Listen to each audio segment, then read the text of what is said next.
تو یہ ابو الفضل العباس ہے.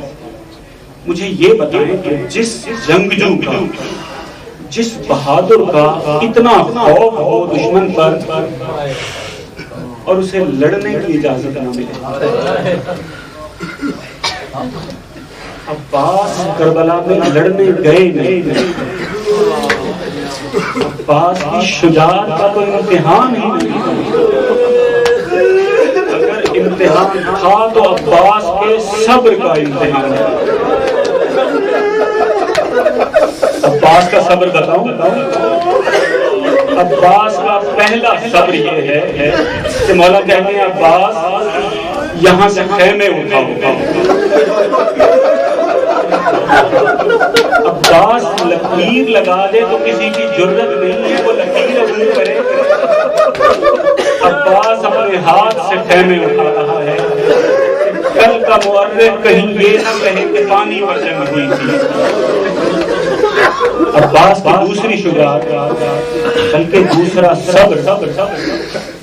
عباس وہ ہے جس کو امام حسین علیہ السلام نے صلح کے لیے بھیجا، ایک رات کی مہلت لے کر آؤ. یہ کام کبھی امام علی نے بھی نہیں کیا. امام علی نے بھی جب نہروان میں کسی کو بھیجنے کی بات آئی تو کہا عبداللہ ابن عباس بھیجو کہ اس کی طبیعت نرم ہے. لیکن میں قربان جاؤں کہ جب امام حسین علیہ السلام نے بھیجا تو کہا کہ نفسی انت عباس میں قربان ہو جاؤں تم پر. او میرے بھائی میں تمہارے صدقے چلا جاؤں، جاؤ ایک رات کی مہلت لے کر آؤ.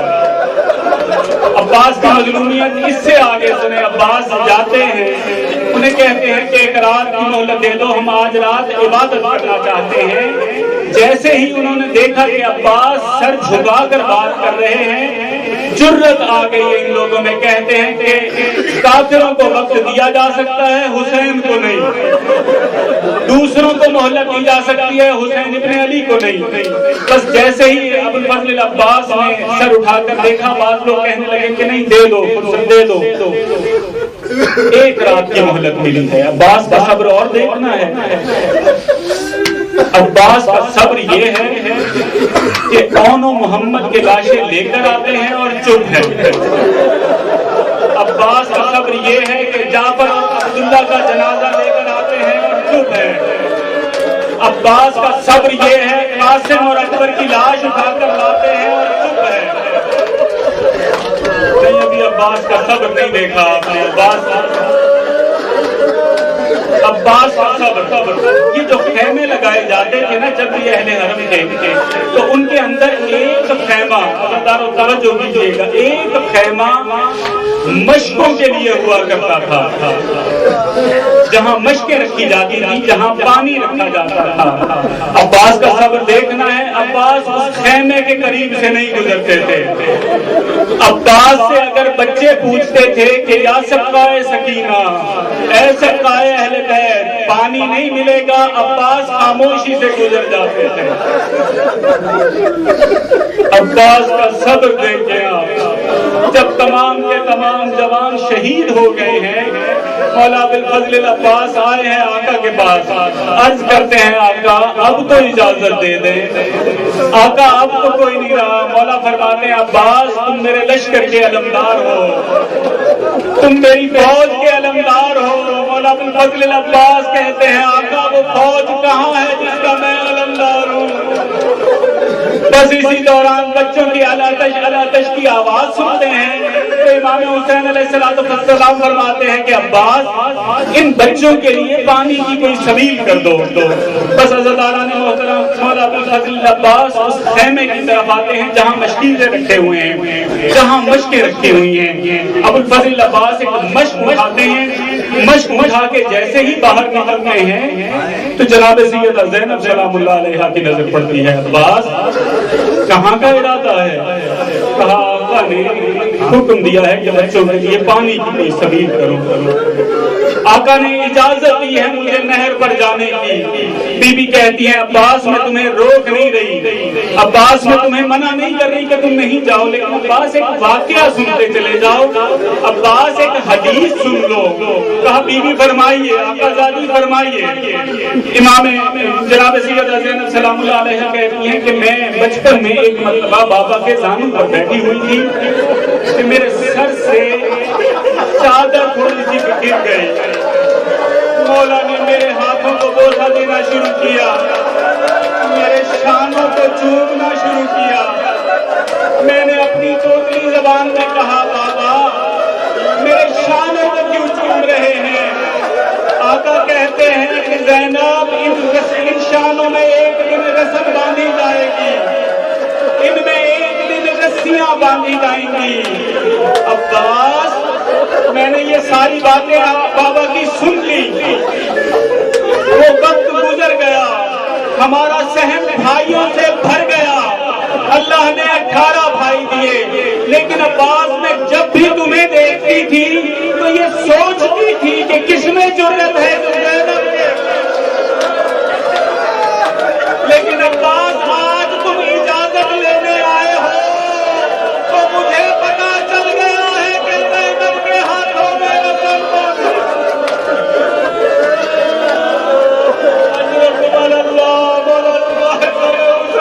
کوئی غم نہ دے۔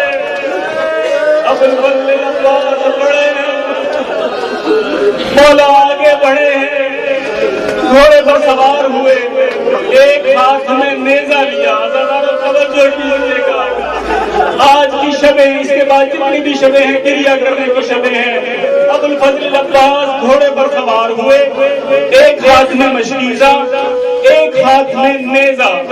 ابھی ابو الفضل عباس جانے کی تیاری کر رہے ہیں کہ ایک دم امام حسین علیہ السلام نے علم لا کر مولا کے ہاتھ میں دے دیا۔ علم جیسے ہی مولا ابو الفضل عباس نے پکڑا، سر نیچے کر دیا۔ ابو الفضل عباس نے سوال نہیں کیا، لیکن عزادارو ہم تو سوال کر سکتے ہیں نا، ہم تو پوچھ سکتے ہیں آقا یہ علم جنگوں میں اس لیے ہوا کرتا تھا تاکہ سپاہیوں کی رہنمائی کی جائے کہ میمنہ کی کیا حالت ہے، میسرہ کی کیا حالت ہے، قلب لشکر کی کیا حالت ہے۔ آقا اب تو آپ اور عباس کے علاوہ کوئی بچا ہی نہیں ہے، اب علم کیوں دے رہے ہیں؟ ممکن ہے امام حسین جواب دیں کہ عزادارو اس سے پہلے جتنے بھی جنگ کرنے گئے تھے وہ دونوں لشکروں کے درمیان لڑتے تھے، اب میرا غازی دریا پر جا رہا ہے، میرا غازی فوجوں میں چھپ جائے گا، مجھے نظر نہیں آئے گا عباس کہاں ہے، بس میں یہ دیکھ لوں گا کہ اگر علم سیدھی سائڈ پر جھکا ہے تو عباس کا الٹا ہاتھ کٹ گیا ہے، اگر علم الٹی سائڈ پر جھکا تو سمجھ جاؤں گا عباس کا دوسرا ہاتھ قلم ہو گیا، اور اگر کہیں علم گر گیا کمال اللہ مولا سوائے غم حسین کے کوئی غم نہ دے۔ عزاداروں نے مظلوم کربلا کا میں پوری شہادت پڑھ سکتا ہوں گا، آپ سن سکتے ہیں، میں صرف اور صرف چند مصیبتیں پڑھ کر ختم کر دوں گا۔ امام حسین علیہ السلام پہنچے بھائی کی لاش پر، اٹھا کر خیموں میں لے کر آنا چاہتے ہیں، سلام کیا، وہ سارے مسائب آپ کے سنے ہوئے ہیں، اٹھا کر لانا چاہتے ہیں، مولا کہتے ہیں آقا میں بچوں سے شرمندہ ہوں، میں سکینہ سے وعدہ کر کے آیا تھا، اور آقا آپ ضعیف ہو چکے ہیں، آقا آپ کی کمر جھک چکی ہے، آقا مجھے نہیں لے کر جا سکیں گے، مجھے یہی چھوڑ دیں۔ امام حسین نے مولا ابو الفضل عباس کو دعا دی، دعا دینے کے بعد علم اٹھایا ہے، علم اٹھا کر واپس آنا شروع کیا۔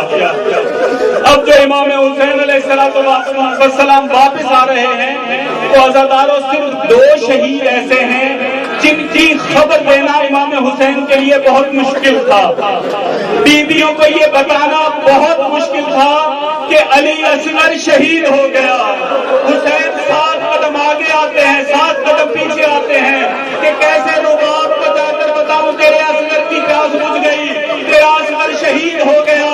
یہ پہلا شہید تھا۔ دوسرا شہید عباس تھا. مولا پریشان ہے کہ میں ان بچوں کو کیسے بتاؤں گا, ان بیویوں کو کیسے بتاؤں گا. مولا نے دو کام کیا, ذرا توجہ کیجیے گا, دو کام کیے مولا نے. پہلا کام یہ کیا کہ علم جلا کر زمین میں گاڑ دیا, یہ بتانے کے لیے کہ اب وہ علمدار نہیں رہا جو اس علم کو اٹھاتا. دوسرا کام یہ کیا کہ کسی بیوی کی بات کا جواب نہیں دیا, سیدھا عباس کے خیمے میں گئے ہیں اور عباس کے خیمے میں موجود ستون کو گرا دیا ہے. عباس کا خیمہ گرا. گویا حسین بیویوں سے کہہ رہے ہیں, اے بیویوں, اب مجھ سے سوال نہیں کرنا کہ ہماری چادروں کا ضامن کیا ہوا.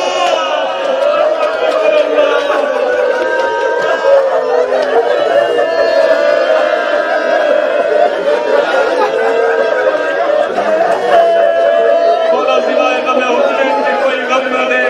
اگر اجازت ہو ایک مصیبت اور پڑھ دوں.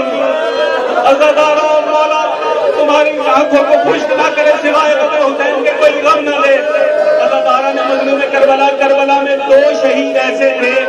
ایک قاسم کہ جس کا سن اتنا چھوٹا تھا, جس کا قد اتنا چھوٹا تھا کہ رکابوں کو کاٹ کر چھوٹا کیا گیا تاکہ قاسم کے پیروں تک رکابیں پہنچ جائیں. دوسرا جناب ابو الفضل العباس, ان کا قد اتنا بڑا تھا کہ اگر انگڑائی لیتے تھے تو رکابیں ٹوٹ جاتی تھی. لیکن عزاداروں کربلا میں معاملہ الٹ ہو گیا. جب قاسم